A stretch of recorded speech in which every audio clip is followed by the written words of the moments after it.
Now, a fourth A/B test that we wanted to share with you is something that may seem very, very detailed, right? Sometimes you think, wow, that's a detail. I mean, I'm not going to make a lot of revenue lift thanks to that.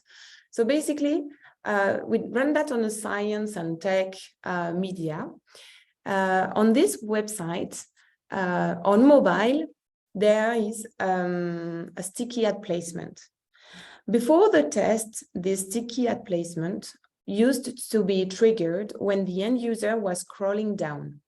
And when it was scrolling down after 1,200 pixels.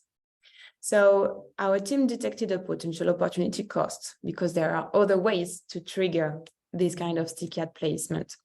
So what we did is actually run a test and trigger this ad placement sticky on page load, meaning every time a page is loaded, we display this ad placement sticky at the bottom of the screen.